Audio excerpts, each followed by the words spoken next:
Hello বন্ধুরা, আমি সুস্মিতা। নতুন আরও একটা ব্লগ ভিডিওতে সবাইকে স্বাগত জানাই। তো ব্লগ ভিডিওটা আজকে আমি শুরু করেছি সকাল সকাল বাড়ির কিছু কাজকর্ম দিয়ে। তো সকালবেলা উঠে আজকের দিনটা ছিল হচ্ছে বৃহস্পতিবার। তো সেই কারণের জন্য তো ওপর ঘরটা একটু ঝাঁট দেওয়ার ব্যাপার থাকে। রোজ মোছামুছি তো হয়েই থাকে, কিন্তু ওপর ঘরটা ওই সপ্তাহে একদিন করে ঝাঁট দেওয়ার ব্যাপার চলে। তো সেটাই আজকে সকালবেলা উঠে করে নিচ্ছিলাম। তো চলো ঘরদোরগুলো ভালো করে পরিষ্কার করে নেওয়া যাক।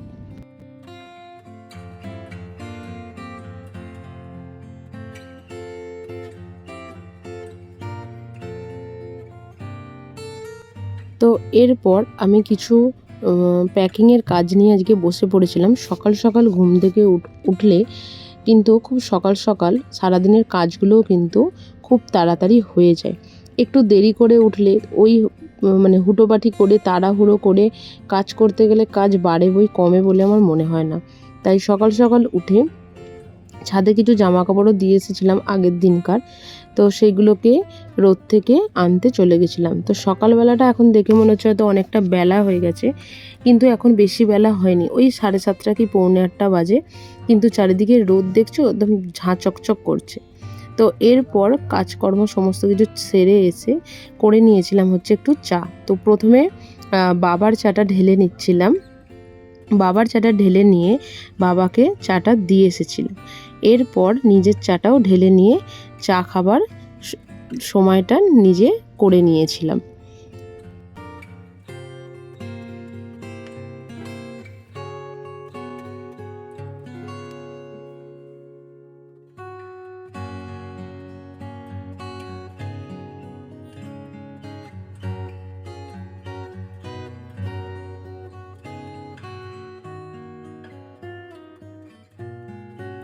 এরপর মা এখানে একটু তাল ফুরুলি বানাচ্ছিল, কারণ আজকে আমরা চলে যাব। তো সেটাকে উপলক্ষ করেই আর কি একটু তাল ফুরুলি বানাচ্ছিল। তো মোটামুটি বলতে পারো আমরা 2 বছর পর এবছরই তাল ফুরুলিটা মানে খেতে পেয়েছি। কারণ সব কিছুই করে উঠি, কিন্তু তাল ফুরুলিটা কিন্তু এই বিয়ের পর থেকে আমি কোনোদিন করিনি। তো এবছর এখানে এসেছি বলে যাই হোক তাল ফুরুলিটা বেশ কিন্তু অনেক দিনই খাওয়া হলো। এরপর দুপুরের কি রান্না হবে সেটা জেনে নিয়ে মায়ের থেকে কিছু সবজি আমি এখানে কাটতে বসে পড়েছিলাম। কাটছিলাম হচ্ছে উচ্ছে, আলু এবং কুমড়ো।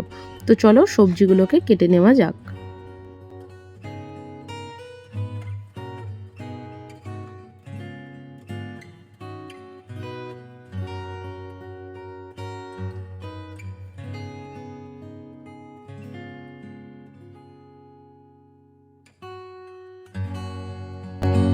তো এরপর সকালের আধা প্যাকিংয়ের কাজটা কিছুটা বাকি ছিল, তো সেটা করার জন্য চলে এসেছি ওপরে। তো সেগুলোকেই প্যাকিং করে নিচ্ছি। তো এটা আজকে এখান থেকে লাস্ট পার্সেল ভদ্রেশ্বর থেকে যাবে। এরপর নতুন জায়গায় গিয়ে সেখান থেকে পার্সেল যাওয়ার মানে এই সময়। তো এর আগের বারে খুব সমস্যা হয়েছিল যখন প্রথম কাটিয়ার গেছিলাম। জানি না এখানে আবারও কি সমস্যা ফেস করতে হবে, দেখা যাক।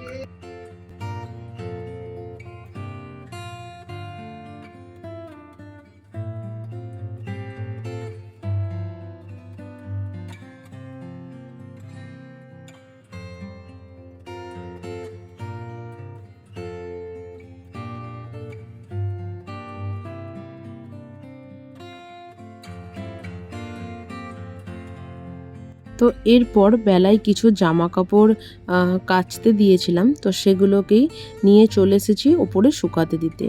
তো একটুখানি আজ একটু বেলা হয়ে গেল। অন্যদিন কিন্তু সকাল সকাল জামা কাপড় শুকাতে দিয়ে দিই, কিন্তু আজ রোদ দেখে মনে হচ্ছে না যে এত তাড়াতাড়ি বৃষ্টিটা আসবে বলে। তো যাই হোক, তার জন্য জামা কাপড়গুলো চলো শুকাতে দিয়ে দিই।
এরপর সারাদিনের ব্যস্ততায় আর ভিডিও করা হয়নি। তো একেবারে বিকাল 5টার পর যখন আমরা বেরিয়ে পড়েছিলাম ভদ্রেশ্বর স্টেশনে, তো তখন আবার ব্লগটা শুরু করেছিলাম, কারণ এর মাঝে এতটাই ব্যস্ততা ছিল যে সেটা করে উঠতে পারিনি। এরপর ট্রেনে উঠে, ট্রেনও আস্তে আস্তে পৌঁছে গেছিলো হাওড়া। তো সেখান থেকে নেবে এবার আমাদের যাবার পালা হচ্ছে 19, 20, 21 নম্বর প্ল্যাটফর্মের দিকে। তো সবাই মিলে আমরা ওই দিকের প্ল্যাটফর্মের জন্যই রওনা দিয়েছিলাম। তো চলো আস্তে আস্তে যাওয়া যাক এবং তোমাদের সাথে যতটা পারছি ভিডিও শেয়ার করার চেষ্টাও করছি।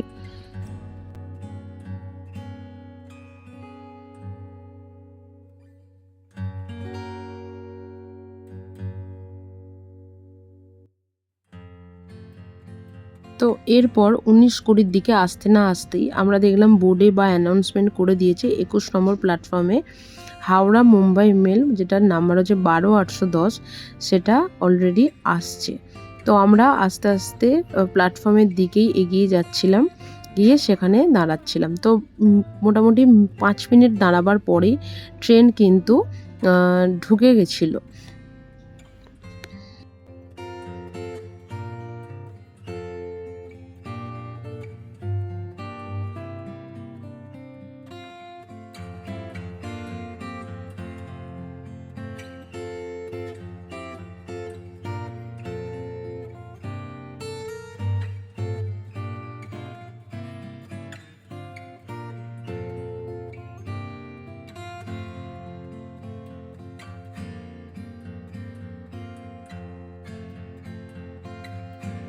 তো ট্রেন এসে গেছে, আমরা যেখানটায় দাঁড়িয়েছিলাম তো বলেছিলাম, ওরা আরেকটু এগোচ্ছিল, তো আমি বললাম যে কোচ নাম্বার দিলে তারপরেই এগোবো। যাই হোক, আমরা যেখানটা দাঁড়িয়েছিলাম আমাদের কোচটা একদম সেখানেই পড়েছিল।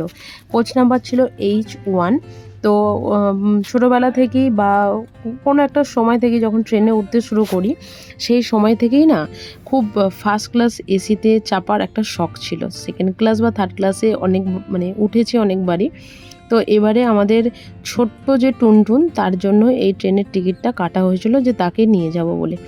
যাই হোক, তার জন্য হলেও আমাদের এসিতে ফার্স্ট ক্লাসে চাপা হলো, কিন্তু তার আর আশা হলো না।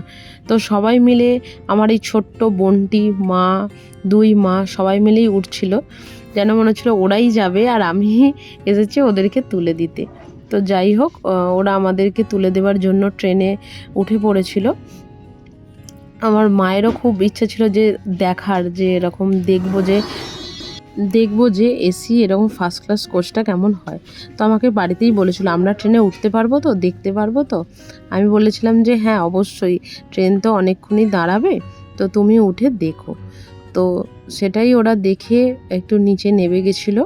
আর তারই মাঝখানে আমি করে নিয়েছিলাম হচ্ছে একটা কোচটার একটা ভিডিও। তো আমাদের এটার নাম্বার ছিল সি।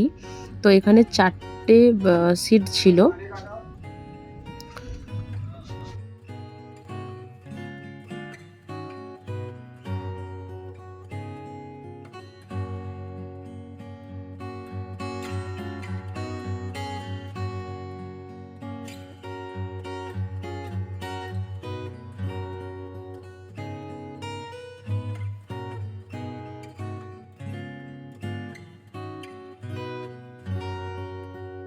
তো এর পরের সময়টা ছিল হয়তো সত্যি খুব কষ্টের সময়।